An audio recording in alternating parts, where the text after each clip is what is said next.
తెలంగాణ రాష్ట్రంలో బీఆర్ఎస్ పార్టీకి కష్టకాలం. కేసీఆర్ అహంభావంతో ప్రధానమంత్రి హైదరాబాద్ నగరానికి విచ్చేసిన ఆయన్ని స్వాగతం పలకటానికి కూడా నిరాకరించిన కేసీఆర్, ఆయన బీఆర్ఎస్ పార్టీ చాలా దయనీయమైన స్థితిలో ఉంది. 39 మంది ఎమ్మెల్యేలు గెలిస్తే క్రమేణా ఒక్కొక్కరుగా జారుకుంటున్నారు. ఇది ప్రారంభమైంది ఉమ్మడి ఖమ్మం జిల్లాలో ఏకైక సీటు గెలిచిన బీఆర్ఎస్ పార్టీ భద్రాచలం నుంచి డాక్టర్ తెల్లం వెంకట్రావు. ఆయన త్వరలో కాంగ్రెస్ గూటికి చేరబోతా ఉన్నాడు. అదే బాటలో ఖైరతాబాద్ నియోజకవర్గం నుంచి గెలిచిన మాజీ మంత్రి దానం నాగేందర్ కూడా త్వరలో బీఆర్ఎస్ పార్టీని వీడి కాంగ్రెస్ లో చేరబోతా ఉన్నాడు. ఇలా 39 మంది ఉన్న బీఆర్ఎస్ ఎమ్మెల్యేలు చివరికి కాంగ్రెస్ మంత్రుల యొక్క ప్రకటనల ఆధారంగా మనం మాట్లాడితే ఇక 9 మంది మాత్రమే మిగులుతారు. 30 మంది కాంగ్రెస్ పార్టీలో చేరడానికి నిర్ణయం తీసుకున్నట్టుగా ప్రచారం జరుగుతుంది. ఈ రోజున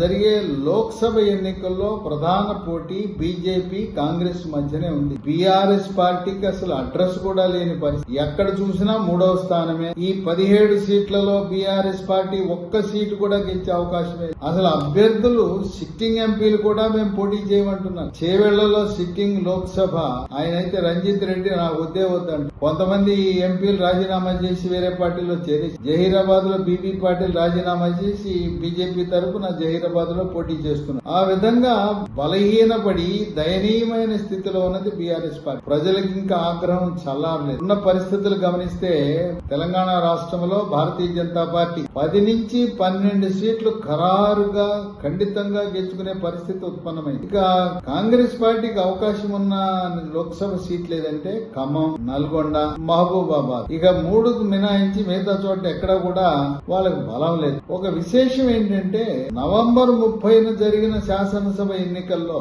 ఆ రోజు హస్తం గుర్తుకి కాంగ్రెస్ పార్టీకి ఓటు వేసిన గ్రామీణ పట్టణ ఓటర్లు జాతీయ స్థాయిలో ఎలాగో కాంగ్రెస్ అడ్రస్ లేదు, ఈ ఇండియా కూటమికి దిశాదశ లేదు, ప్రధానమంత్రి మోదీ 3వసారి ప్రధానమంత్రి అయి మన దేశానికి గౌరవాన్ని చేకూర్చే వ్యక్తి అని చెప్పి తెలంగాణలో ఉండే గ్రామీణ పట్టణ ఓటర్లందరూ కూడా మహిళలు, యువత, రైతులు, నిరుద్యోగ యువత, ఉద్యోగులందరూ కూడా ఈ రాబోయే పార్లమెంట్ ఎన్నికల్లో పువ్వు గుర్తు కమలం గుర్తుకు వేయాలని బహిరంగంగానే చెప్తూ ఉన్నారు. ఇక కారు గురించి మాట్లాడేవాడే కరువు అయిపోయాడు. కారు త్వరలో కనుమరుగు కాబోతాం. కేసీఆర్ అనారోగ్య పరిస్థాప్యము, ఆయన అహంభావం అవన్నీ కూడా వెరసి ఆ పార్టీ పతనమయ్యే దిశగా నడుస్తాం. ప్రాంతీయ పార్టీలు దీర్ఘకాలికంగా మనుగడ సాగించడం అసాధ్యం. ఎన్జీ రంగా గారు ప్రారంభించిన స్వతంత్ర పార్టీ ఒకప్పుడు ఉవ్వెత్తునున్నాయి. ఈ రోజున ఎర్ర జెండాలు సిపిఎం, సిపిఐ కూడా త్వరలో దేశం నుంచి కనుమరుగే పరిస్థితి ఉన్న తరుణంలో 2029 ఎన్నికల నాటికి బీఆర్ఎస్ పార్టీ ఉండకపో ఏ విధంగా తెలంగాణ రాష్ట్రంలో తెలుగుదేశం పార్టీ కనుమరుగైందో అదే విధంగా బీఆర్ఎస్ పార్టీ కూడా కనుమరుగయ్యే అవకాశాలున్నాయని విశ్లేషకులు భావిస్తున్నారు. కాంగ్రెస్ పార్టీ కొంతమంది లోక్సభ అభ్యర్థుల్ని ఖరారు చేసింది. ఒకటి చేవెళ్లలో సునీత మహేందర్ రెడ్డి, ఈమె ప్రస్తుతం వికారాబాద్ జిల్లా పరిషత్ చైర్పర్సన్ గా ఉన్నారు. 2 సికింద్రాబాద్ మాజీ నగర మేయర్ బొంతు రామ్మోహన్ గాని వారి సతీమణి గాని. 3 మహబూబ్ నగర్ వంశీ చందర్ రెడ్డి. 4 కరీంనగర్ మాజీ ఎమ్మెల్యే ప్రవీణ్ కుమార్ రెడ్డి. 5 నిజామాబాద్ జీవన్ రెడ్డి. 6 జహీరాబాద్ సురేష్ శంకర్.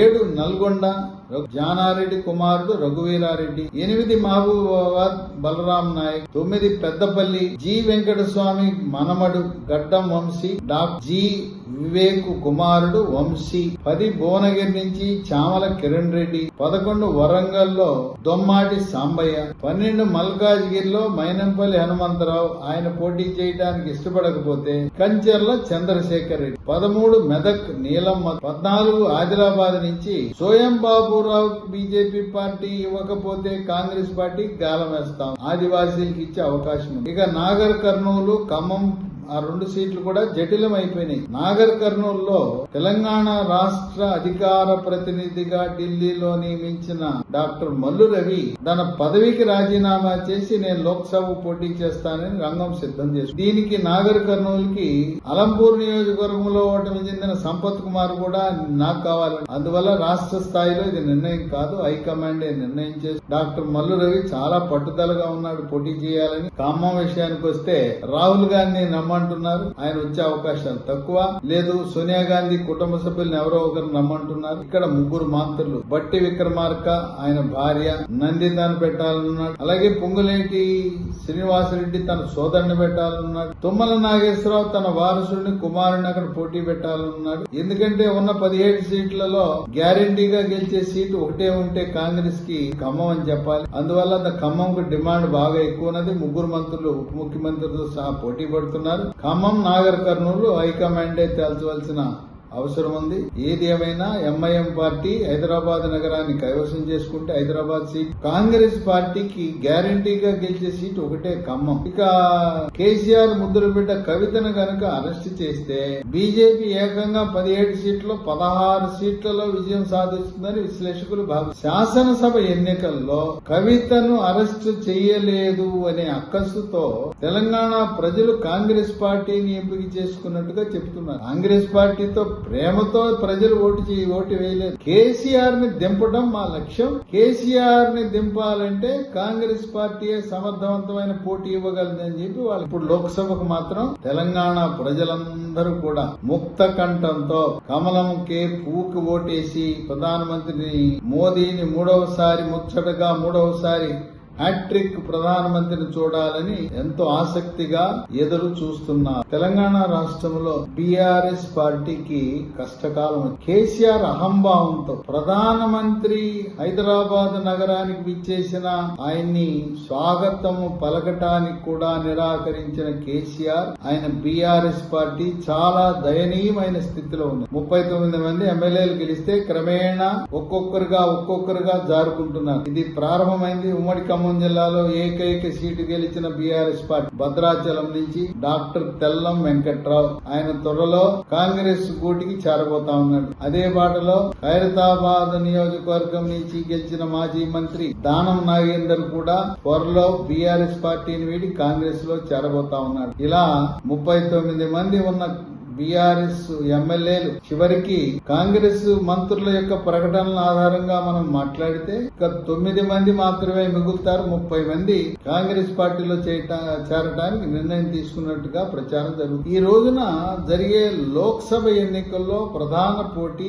బీజేపీ కాంగ్రెస్ మధ్యనే ఉంది. బీఆర్ఎస్ పార్టీకి అసలు అడ్రస్ కూడా లేని పరిస్థితి. ఎక్కడ చూసినా 3వ స్థానమే. ఈ 17 సీట్లలో బీఆర్ఎస్ పార్టీ ఒక్క సీటు కూడా గెలిచే అవకాశమే. అసలు అభ్యర్థులు సిట్టింగ్ ఎంపీలు కూడా మేము పోటీ చేయమంటున్నారు. చేవెళ్లలో సిట్టింగ్ లోక్సభ ఆయన అయితే రంజిత్ రెడ్డి నాకు వద్దంట. కొంతమంది ఎంపీలు రాజీనామా చేసి వేరే పార్టీలో చేరేసి జహీరాబాద్ లో బీబీ పాటిల్ రాజీనామా చేసి బీజేపీ తరఫున జహీరాబాద్ లో పోటీ చేస్తున్నారు. ఆ విధంగా బలహీనపడి దయనీయమైన స్థితిలో ఉన్నది బీఆర్ఎస్ పార్టీ. ప్రజలకు ఇంకా ఆగ్రహం చల్లారలేదు. ఉన్న పరిస్థితులు గమనిస్తే తెలంగాణ రాష్ట్రంలో భారతీయ జనతా పార్టీ 10 నుంచి 12 సీట్లు ఖరారుగా ఖండితంగా గెలుచుకునే పరిస్థితి ఉత్పన్నమైంది. ఇక కాంగ్రెస్ పార్టీకి అవకాశం ఉన్న లోక్సభ సీట్లు ఏదంటే ఖమ్మం, నల్గొండ, మహబూబాబాద్. ఇక 3 మినహాయించి మిగతా చోట ఎక్కడ కూడా వాళ్ళకి బలం లేదు. ఒక విశేషం ఏంటంటే నవంబర్ 30న జరిగిన శాసనసభ ఎన్నికల్లో ఆ రోజు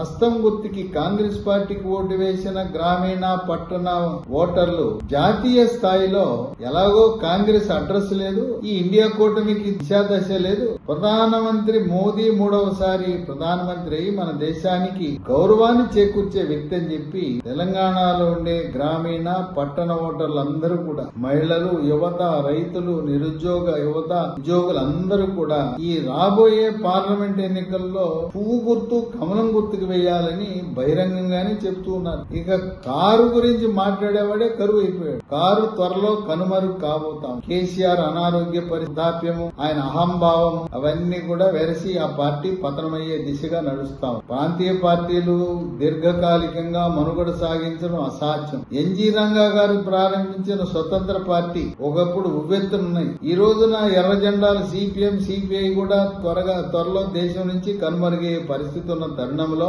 2029 ఎన్నికల నాటికి బీఆర్ఎస్ పార్టీ ఉండకపో ఏ విధంగా తెలంగాణ రాష్ట్రంలో తెలుగుదేశం పార్టీ కనుమరుగైందో అదే విధంగా బీఆర్ఎస్ పార్టీ కూడా కనుమరుగయ్యే అవకాశాలున్నాయని విశ్లేషకులు భావిస్తున్నారు. కాంగ్రెస్ పార్టీ కొంతమంది లోక్సభ అభ్యర్థుల్ని ఖరారు చేసింది. ఒకటి చేవెళ్లలో సునీత మహేందర్ రెడ్డి, ఈమె ప్రస్తుతం వికారాబాద్ జిల్లా పరిషత్ చైర్పర్సన్ గా ఉన్నారు. 2 సికింద్రాబాద్ మాజీ నగర మేయర్ బొంతు రామ్మోహన్ గాని వారి సతీమణి గాని. 3 మహబూబ్ నగర్ వంశీ చందర్ రెడ్డి. 4 కరీంనగర్ మాజీ ఎమ్మెల్యే ప్రవీణ్ కుమార్ రెడ్డి. 5 నిజామాబాద్ జీవన్ రెడ్డి. 6 జహీరాబాద్ సురేష్ శెట్కర్. 7 నల్గొండ జానారెడ్డి కుమారుడు రఘువీరారెడ్డి. 8 మహబూబాబాద్ బలరాం నాయక్. 9 పెద్దపల్లి జి వెంకటస్వామి మనమడు గడ్డం వంశీ.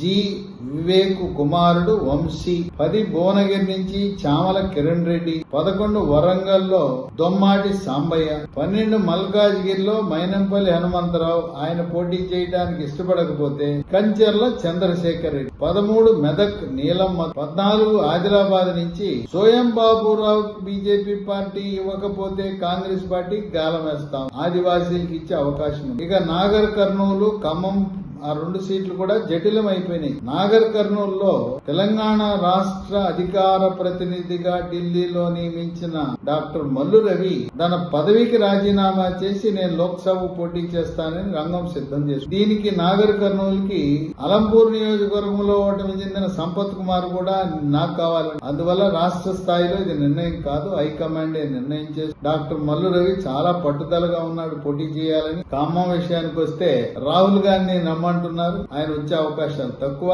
లేదు సోనియా గాంధీ కుటుంబ సభ్యులను ఎవరో ఒకరు నమ్మంటున్నారు. ఇక్కడ 3 మంత్రులు బట్టి విక్రమార్క ఆయన భార్య నందితాన్ని పెట్టాలన్నాడు. అలాగే పొంగులేటి శ్రీనివాసరెడ్డి తన సోదరుని పెట్టాలన్నాడు. తుమ్మల నాగేశ్వరరావు తన వారసుడిని కుమారుని అక్కడ పోటీ పెట్టాలన్నాడు. ఎందుకంటే ఉన్న 17 సీట్లలో గ్యారంటీగా గెలిచే సీటు ఒకటే ఉంటే కాంగ్రెస్ కి ఖమ్మం అని చెప్పాలి. అందువల్ల ఖమ్మంకు డిమాండ్ బాగా ఎక్కువ ఉన్నది. 3 మంత్రులు ఉప ముఖ్యమంత్రులతో సహా పోటీ పడుతున్నారు. ఖమ్మం నాగర్ కర్నూలు హైకమాండే తేల్చవలసిన అవసరం ఉంది. ఏది ఏమైనా ఎంఐఎం పార్టీ హైదరాబాద్ నగరాన్ని కైవసం చేసుకుంటే హైదరాబాద్ సీట్ కాంగ్రెస్ పార్టీకి గ్యారంటీగా గెలిచే సీట్ ఒకటే ఖమ్మం. ఇక కేసీఆర్ ముద్దుల బిడ్డ కవితను గనక అరెస్ట్ చేస్తే బీజేపీ ఏకంగా 17 సీట్లలో 16 సీట్లలో విజయం సాధిస్తుందని విశ్లేషకులు భావిస్తారు. శాసనసభ ఎన్నికల్లో కవితను అరెస్ట్ చేయలేదు అనే అక్కసుతో తెలంగాణ ప్రజలు కాంగ్రెస్ పార్టీని ఎంపిక చేసుకున్నట్టుగా చెబుతున్నారు. కాంగ్రెస్ పార్టీతో